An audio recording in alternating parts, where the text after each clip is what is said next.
Perfect. Welcome and blessings, and thank you for joining us. And if you've joined us on this broadcast, thank you for the privilege of allowing us into your homes. It's wonderful to be sharing this experience with you. And if you're ever in the Saskatoon neighborhood, we'd love to have you. We'd love to meet with you. We'd love to welcome you. This is one of the most welcoming, loving spiritual communities that I know on the planet. And so I wanted to start today by sharing a little story. It was a wedding rehearsal. And the groom approached the pastor with an unusual offer during the rehearsal. And he said, look, I'll give you $100 if you'll change the wedding vows. When you get to the part where I'm supposed to promise to love, honor, and obey, and be faithful to her forever, well, I'd appreciate it if you just leave that out. So he passed the minister a $100 bill and walked away satisfied.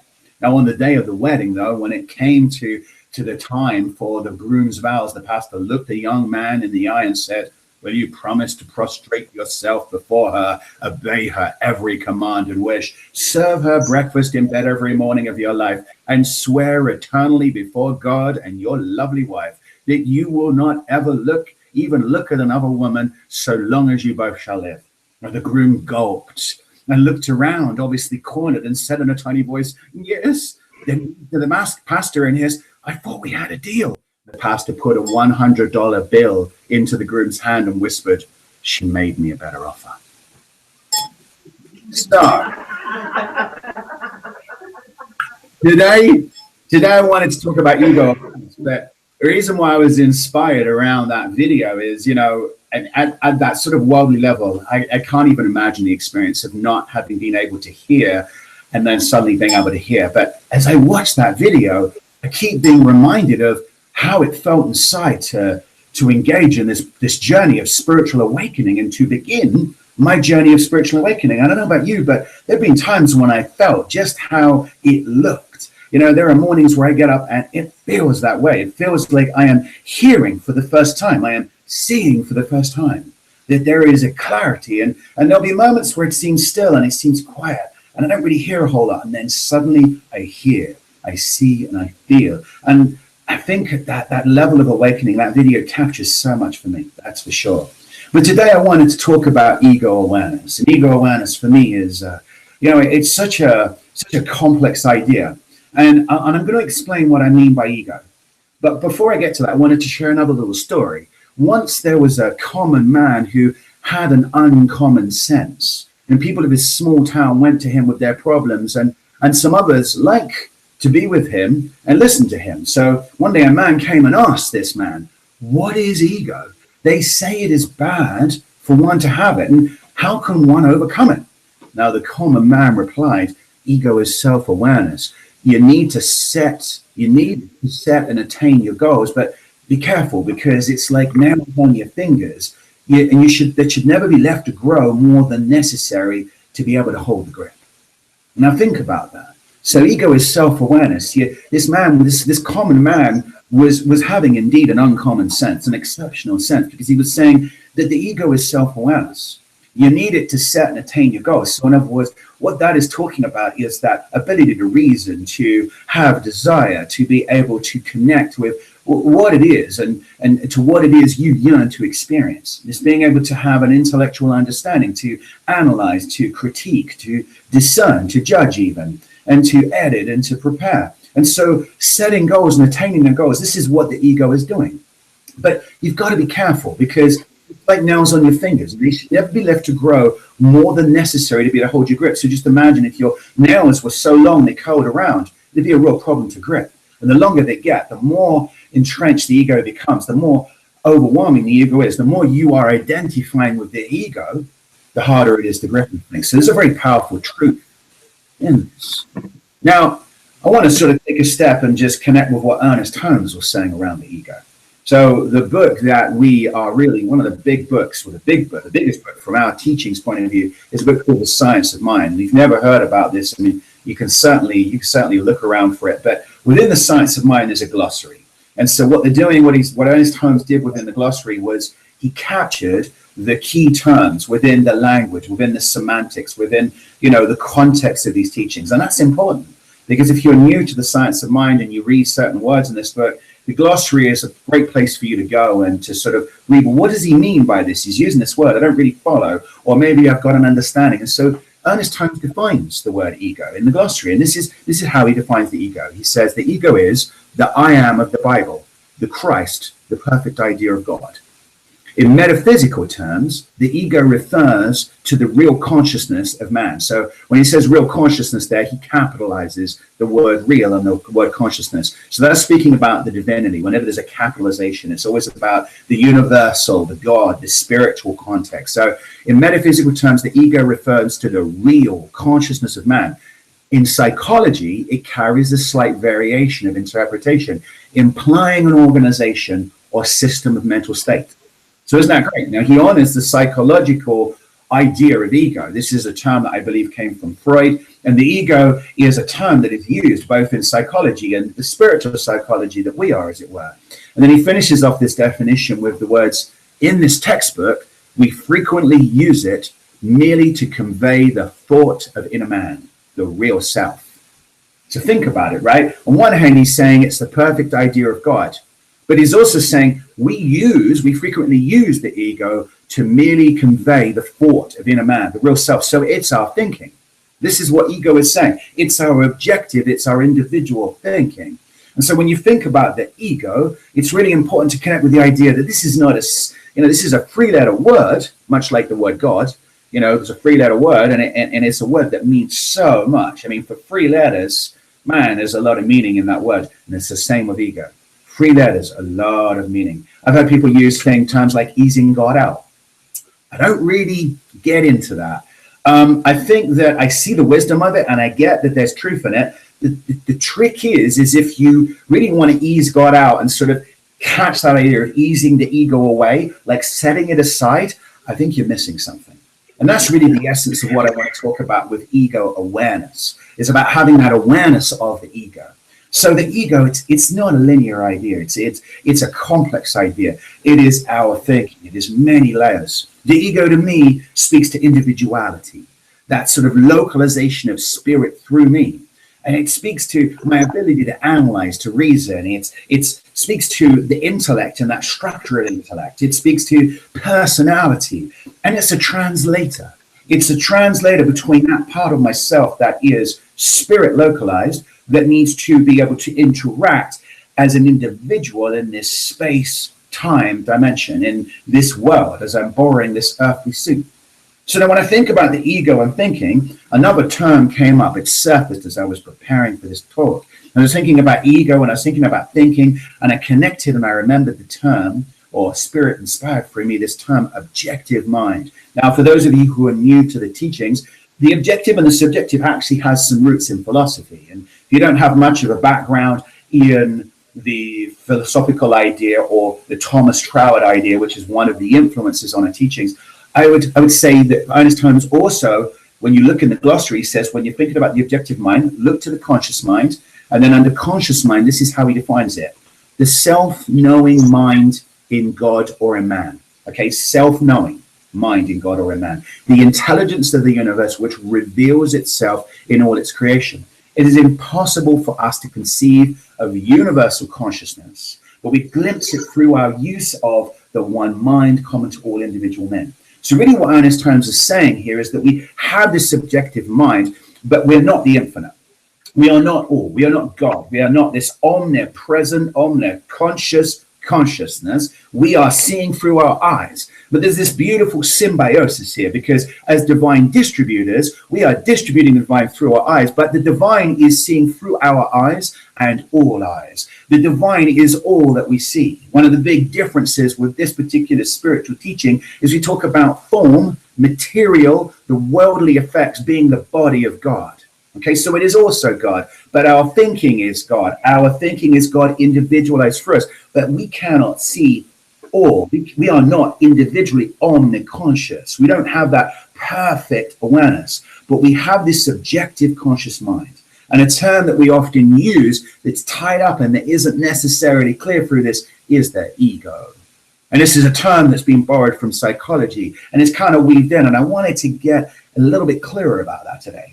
I believe that the ego exists because we're alive. We're alive in this body. I believe that it is as important to our ability to experience and to live and to have this individual experience as our body is. The ego and the body, they are tied. The ego is the mental sort of earth suit we're borrowing, and the physical body is the physical earth suit that we are borrowing for the purpose to be in our own sequence of time, in our own space individually, so that we can have experience. And so that means that the ego is God. And that really, if you think about the body, let's think about this, what the scientists would say around the body. Scientists would say we have got these innate instincts for survival at the body level. You may have heard the term flight, fight, or freeze. You know, if we're faced with a threat, we have this system within us, these systems, adrenaline surges, so that we either are strengthened and empowered to run away, or to fight and to feel stronger, or we will freeze in fear. These are instinctive reactions within us at the deepest level of the brain that really speak to our prizing survival at that intrinsic level. And that is something that we have as a product of being alive on Earth, within this space and time dimension. And when you connect with that, for me, what I realize and what I believe is happening is that the ego being tied to the body also prizes survival. So in other words, what happens is the ego wants things to stay the same. Something new in our experience, something new that we perceive, whether or not it's a saber-toothed tiger as it would have been 10,000 years ago, or whether or not it is some sort of change in our experience, that is something that causes a change. And that regardless of how we may analyze it or discern it, that change poses a threat to the ego. And that what happens is that when we don't have awareness, we can react instinctively from fear. One of the things I did a couple of years ago as a part of my other professional calling was I did a change management certification, something called ProSci. And you could Google this up, and this change management certification is based on years of psychological research and business management science. And one of the axioms, one of the core rules that they have within change management, which is about preparing organizations and groups and cultures for change, is that resistance to change is inevitable. Even those in organizational psychology and business management science, they talk about resistance to change is inevitable. It's not a personal thing. It's not because people want to get in the way. It's because resistance to change is inevitable. And I believe this is driven from that ego prizing survival, prizing things being the same. And that when there's a change, that means we have to think differently. That means we have to comprehend a new idea, and we'll have dissonance. We'll have stuff that gets in the way. And the less aware we are, the more we will react from that fight, flight, or freeze instinct. So I want you to imagine now a continuum. So here I've got my hands on either side of this screen. So I'm hoping if you're streaming in, you're able to see the video, because last week we did it with the first time this way, and it was an interesting time. But we were able to show up lovingly, not in a place of ego, but in awareness and recognize, it's perfect. We're evolving, and I surrender this evolving experience. But as I connect to this idea, I want to share an idea with you. And imagine a continuum. And on the one end of the continuum, at the right-hand side, all the way over there is the perfect idea of God. Because remember, Ernest Holmes defined the ego as the I am of the Bible, the Christ, the perfect idea of God, right? So this is the one end of the continuum. And on the other end, there's the perfect idea of self. So in that perfect idea of self, you've got this sense of individuality, materialism, really buying into the world, into separation, that, you are a victim, that things are done to you. You are really caught to this idea of there's this world and it's all going on, and, the good die young, and you gotta work hard, and, all these cliches that are out there, these beliefs of how the world is just sort of working against you, and there's so much to overcome. So this continuum, right?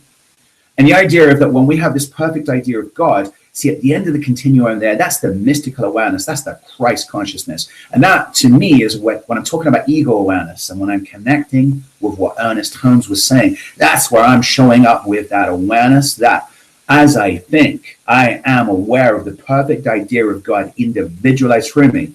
And on the other end of that continuum, at that perfect idea of self, as I think about how it is me, myself, and I, how I must get ahead by ensuring that I take care of me, myself, and I, how I need to make lots of money, and I need to whatever, be involved in business in an unwholesome way. I need to make choices that really do not consider the earth. I need to make choices that are focused on the material gain. I need to make choices that empower self, so that if there's a threat that shows up, if there's the saber-toothed tiger, or there is some change that shows up, that I have all the resources and the power at my hands. And that may mean I need to manipulate and to use sort of deception and whatever to ensure that I get ahead. That's that perfect idea of self. You're following me here. And there's a lot of people who are bought into this. So this is the continuum. This is what we're facing. And ego awareness is really what is our awareness of where we are on that continuum? Are we moving towards that perfect idea of God? Or are we more entrenched in the perfect idea of self? And the fact is, you showed up here today because at some point, like in that video that we just witnessed, this inspirational video, when it was like we couldn't hear, we couldn't see, and suddenly we could. And we had that moment when we went, oh my God, like, wow, there is a bigger idea than the self. And the moment we began to wake up, we could never fall asleep again. So ego awareness for me is about where are you on that continuum? So let's look at an ego a slightly different way. This is a story of a clever and very accomplished scientist. He was so clever and felt so inspired that he thought it would be a good idea to master the art of reproducing himself. So after some considerable practice, he developed a method of cloning himself. He did it so perfectly that it was impossible to tell a clone from the digital. And one day while doing his research, he realized that the angel of death was searching for him. In order to remain immortal, he created a dozen clones. And the reproduction was so meticulous that all the clones looked exactly like him, sounded exactly like him. And when the angel of death came down, he was at a loss to know which of the 13 was the original scientist. And confused, he left them alone and for a while to ponder the task at hand.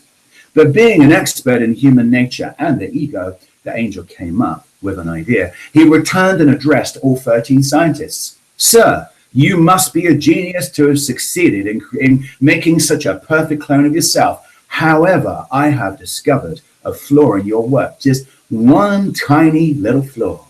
The scientist immediately shouted his outrage. Impossible! Where is the flaw? Right here, said the angel as he picked up the scientist from amongst the reproductions and carried him off. It turns out that for all the scientist's intellect, reason, and skill, he was undone by his pride and his sense of brilliant self.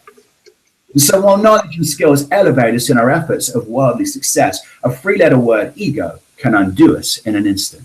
And that to me is the secret sauce. That is really the key message, is that when you have awareness, we have ego awareness here, that you can use the ego that is God. It is an expression of God. It is a part of, just as the physical body is an expression of God, it is a natural and perfect part of our existence. And when we have ego awareness, that we can tap into the strength and the gifts that the ego brings. But the thing is, that perfect sense of self, if we allow those nails to grow too long, if we allow the ego, we identify too strongly with that, if we listen to that, the stories that come out of the mass hypnosis and the mass consciousness that, really it's about me, myself, and I, we can buy into the jail. You think about it, that is isolation. The perfect idea of self is perfect separation from the divine. And I only have to think, within the criminal system, the worst form of punishment, solitary confinement. That is where a psychologist would tell you, if you stick someone and you confine them, you isolate them from other people, and you enforce that sense of separation, that is some of the worst torture you can give. That is some of the worst pain you can inflict on someone. Because within us, there is this sense of connectedness when we allow ourselves, and the trick is we get lost to it. So what does Ernest Holmes say? So now if we're looking to build this understanding, this continuum, this is the perfect idea of God and this perfect idea of self, what would Ernest Holmes say about the ego awareness? Well, you only have to open the Science of Mind and just sort of read through and stumble across just truth. This is a book layered with consciousness.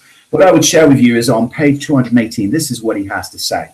This is quite a long excerpt, so I'm going to jump in and out, and I'm going to sort of, for those of you who are connecting with this for the first time, I'm going to explain my understanding of what Ernest Holmes is writing. Because sometimes this is one of the challenges of mystical truth. It can be a bit abstract. And there's clarity, but you have to learn how to read it and look into it and feel it. So here's what Ernest Holmes has to say. It is easy to believe that God is perfect. You're digging that, right? It's easy to believe God is perfect. Get that. God's perfect. We must also believe that spiritual man is perfect. Now connect with that. We must also believe spiritual man is perfect. So God is saying the spiritual man is God, but an individualized perspective. Now, this is where we deviate from many religious teachings in the world. There are some that align with this, but this is what Ernest Times is saying. God is perfect. God is localized, individualized through us as spiritual man. So we are spiritual man and woman. So as spiritual man, as spiritual woman, we're perfect. And since it is difficult to believe that the objective man, so remember I talked about that objective thinking man, that objective mind, that conscious mind, right? Since it is difficult to believe that objective man is perfect, we must confine our statements to a realization of the spiritual perfection of man. So in this first section here, Holmes is offering deep wisdom around the journey to cultivating ego awareness. Because what he's saying is, we know God is perfect, that's easy. Once we agree and we accept and we believe that we are spiritual man, we can connect with the truth that that spiritual man within us is perfect, that spiritual woman within us is perfect. Okay? And really then we confine our statements to a realization of the spiritual perfection of man. So this is where we're focusing about connecting to that perfection. So then he says, in such degree as our realization becomes a subjective embodiment, the objective healing will automatically take place. Now, this sentence is loaded with truth, but it's also loaded with abstract ideas. So I'm going to give you a little analogy to break this down. Now, this is the analogy that actually came up as early as this morning. If you imagine the Earth has a core, right? We don't really see the core, but apparently the scientists tell us, they don't know this, but they tell us that the core of the Earth is this molten iron. And that there is all of this sort of lava and whatnot flowing around. And actually this spinning of the molten iron creates this electromagnetic force that actually, along with the mass, creates this gravitational field. So that's the objective mind. It works. It is perfect, and it ensures that the system that is the earth, the system that is the nature, all of the physical aspects holding us together on this planet, this is all working now on the surface. This is the objective mind. This is what we can see through our individual perspective. So when you connect with that, the subjective is like the core. It's the unseen. But here's the thing. What do we like to do as a civilization? We like to mine. And so that's a little bit like the spiritual journey. We learn how to mine toward the core. And, you know, it's kind of interesting. I think a great analogy. We have not gotten to the core physically. We're working on theoretical ideas as to what the core is, but we haven't delved, several thousand miles into the core of the earth at this point. We go down maybe a couple of miles, right? We're just scratching the surface. And so it so often is on the spiritual journey. That at that objective level, when we begin to awaken, what we start to do is we start to learn how to mine into our subconscious. So this, when I talk about, when Ernest Times talks about, in such degree as our realization becomes a subjective embodiment. So at such degree as we delve to the core of our being, to that perfect spiritual man, the objective healing will automatically take place. In other words, when we connect to the truth of who we are, when we connect to that knowing that spiritual man within us is perfect, that is the healing. There's actually nothing else that needs to be done. And so ego awareness now can be something that can empower us, because it can be the reasoning, it can be the intellect, it can be everything that really empowers us to understand, well, what mining equipment do we need to bring? Let's do a geological survey. Let's understand the layout of the land. Let's work out where the best places to mine are. And as we go down, let's do a core sample. Let's pull it up. I'm not even a geologist. I'm not even an engineer, but I get these ideas. And, I know that you're following me at that perfect level. But he continues. He says, after saying, in such degree as our realization becomes a subjective embodiment, the objective healing will automatically take place. He then says, we know the background of human thought is, to a great extent, one of negation, a denial of an harmonious spiritual universe. So that's at that end of the perfect idea of self, right? That's where the background of human thought is negation, denial of a harmonious and spiritual universe, right? That's right the way at that end. And then he goes on to say, consequently, our outlook on life must be transformed by a renewing of the mind. And even when the results are not immediately forthcoming, we must still maintain a calm serenity of thought. We must relight the torch of our imagination by, as he quotes, fire caught from heaven. I'm going to come back to this in a minute. We must remain faithful to this vision for a realization of the presence of God is the secret power of our work.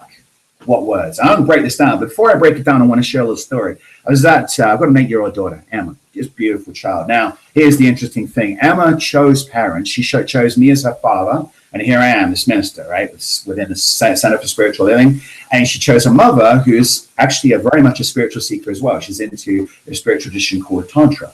Okay? And so why would a soul choose two beings who are spiritually awakening? There's a reason for this. And this story really highlights this, because I'm sitting down. We've arrived for gymnastics. I'm sitting in the spectator area. Send her off. She's on the floor. And then, because I was waiting for the coach to take her, they're doing their warm-ups. And so I go to the washroom, right? And I'd been holding off waiting so that I knew that she was good. I go to the washroom, and I come back, I sit down. About 20 minutes later, she comes up, she grabs the bottle of water for a water break, and she's cross with me. And she's saying, Daddy, where were you? I was really thirsty, and my first water break, you weren't here. And I said, well, I'm sorry, Emma. I was going to the washroom, I'm really sorry. But she carried on getting really mad at me. And there was no reasoning with it. She was just really close. Perfect idea of self. She was right there. So off she went, she kind of stormed off. And because she left with this attitude, I kind of spent a moment in the following mode of saying, Emma, come here, as if I wanted to talk to her. But she continued. She just ignored me. So I'm like, okay, I did the father thing. I was like, okay, well, I'll talk to her when she comes back, And I set it down and I went back about my business, looking over, okay, she was good. She came back about 15 minutes later, picked up the water bottle, and the very first thing she said, what she said to me? She went, Father, I'm sorry for getting cross at you. I was frustrated, and I was really thirsty and you weren't here. And I'm really sorry. And I was like, wow. And I literally said to her, wow, I'm so proud of you, because you managed to shift your way. You managed to recognize that there was nothing I could do. And I get that you were thirsty and I weren't here, but I really honor. And, I actually went so far then a little later on, because as we were driving back, I was like, oh, so proud of you for that. And do I have your permission to use this story as a part of my talk tomorrow? And she's like, yes, Daddy, you do. So, just what a beautiful story. That's an example of ego awareness is not necessarily something we have to consciously tap at. But my 8-year-old daughter's got some ego awareness. And you know what? As a father, that's the kind of thing I can proudly talk about. And she's going to forget too. And that's okay. One of the great traps of these teachings can be that when we read these lines from Ernest Holmes that speak about spiritual perfection, this perfect idea of God and of man, one of the things that we can get caught up is if we don't maintain that, we can trip ourselves up and go into this sort of guilt trip, this self-guilt trip of what was in my consciousness, or within a spiritual community, we can get into what's in your consciousness, all sorts of stuff that can happen. But unconsciously, we can have that in us at the soul level, and that is there.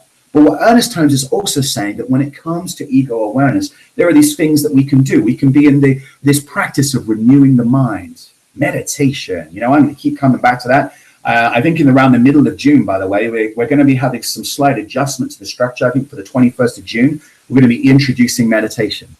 And, before the service at 10 o'clock. And I'm going to be encouraging, we're going to continue to put workshops on about meditation. And meditation is really important to me within my vision for spiritual community, for my own spiritual awakening. So renewing of the mind is what Ernest Holmes is saying.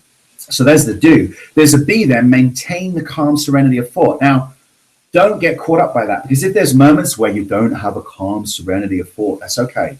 Because the moment you suddenly remember, the moment you suddenly slip out of that fight, flight, or freeze reaction that the worldly stuff, the stuff coming in, the threats that you perceive that came into your experience, the moment that you step back out of that sort of reptilian reaction back into that calm serenity of thought, that's a triumph. You've returned back. That's good. And every moment that you're there, that's growth. That's awakening. And celebrate that. But then you can get back into do again. You can relight the torch of our imagination by fire caught from heaven, because when you allow yourself to enter in and you consciously engage in spiritual practice, you will inevitably encounter and experience and have through you this fire caught from heaven. And it may be like that video where you're just like big O on your face, just your eyes wide in joy and tears of truth. It may be just a simple, deep knowing. It may be a peace and a tranquility, whatever it may be. You will know it when you will know it. And when you've woken up to it, that state of doing, that state of fire caught from heaven,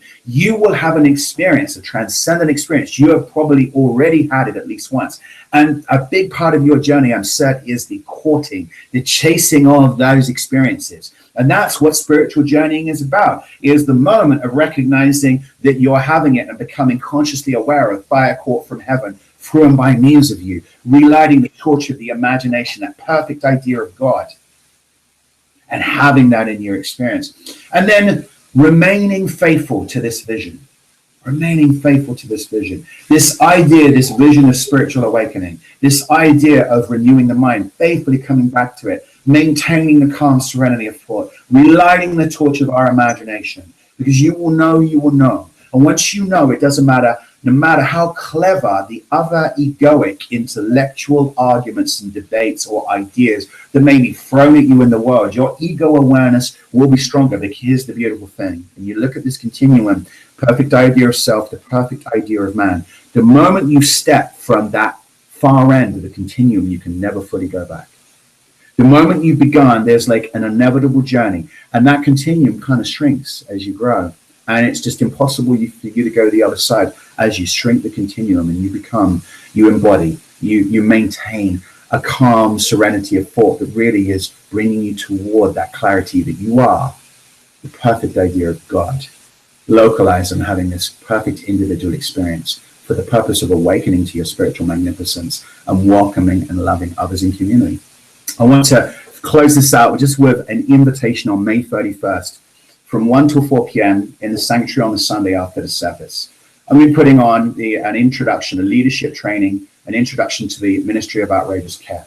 So I want to convey to you, and this is not the first such workshop we're going to do, but this is going to be the introduction, because what I've been inspired to do, and I spent literally about 6 hours yesterday working on this and a whole bunch of time through the week, putting together this training and this thinking that is about providing and offering ideas around community, around creating a care structure. And what I mean by this Ministry of Outrageous Care. And the idea is I wrote about in the newsletter. And if you're not a member of the newsletter, go to cslsaskatoon.com or visit our Facebook page for the Center for Spiritual Living Saskatoon. Go sign up and you'll be getting love letters from me where I talk about my vision for care. And on May 31st from 1 till 4 p.m., we're going to have a workshop. It's free.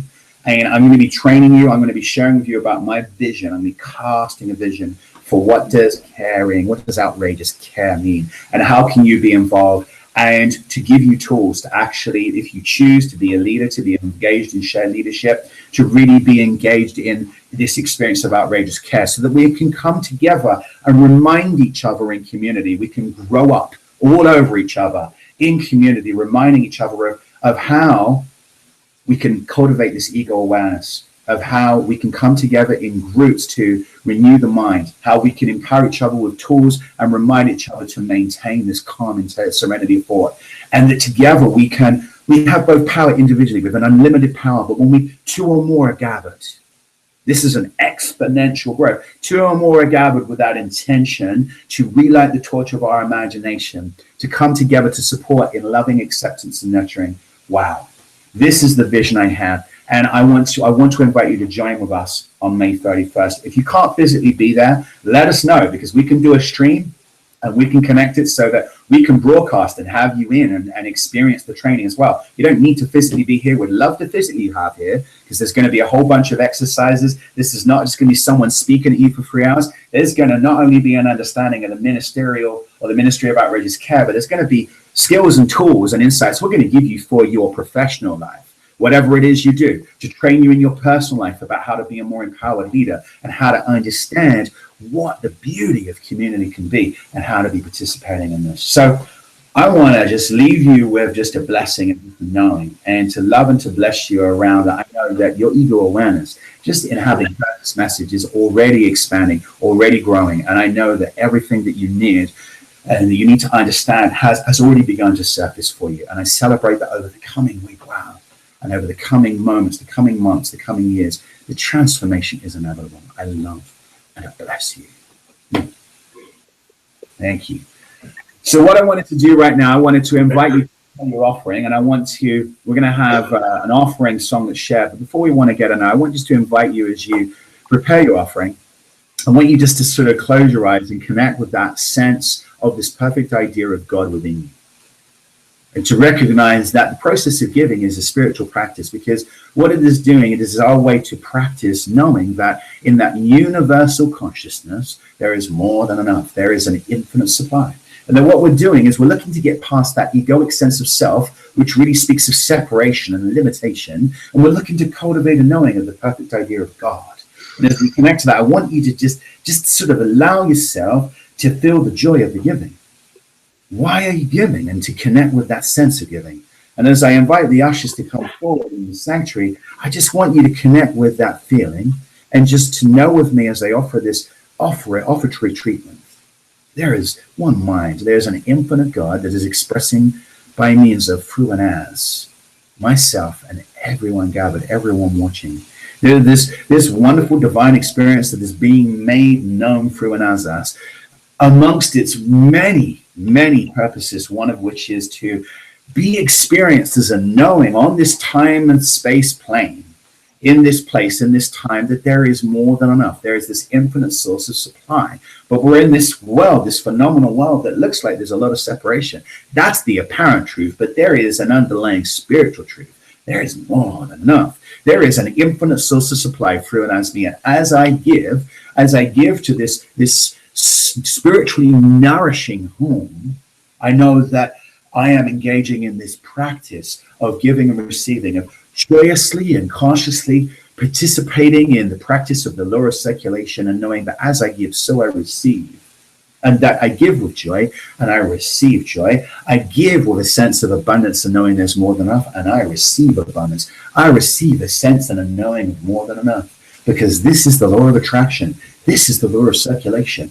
And this is the spiritual practice that I engage in joyously and lovingly. And so with a deep sense of gratitude for the clarity that is being revealed through me in this treatment, in this affirmative prayer, and for the deep sense of thanks for knowing that what needs to be understood, for these ideas, for this spiritual truth to be felt and to be sweetly beheld within the hearts of every beautiful individualized soul of the divine that is listening and observing in this moment, that this is being clearly conveyed.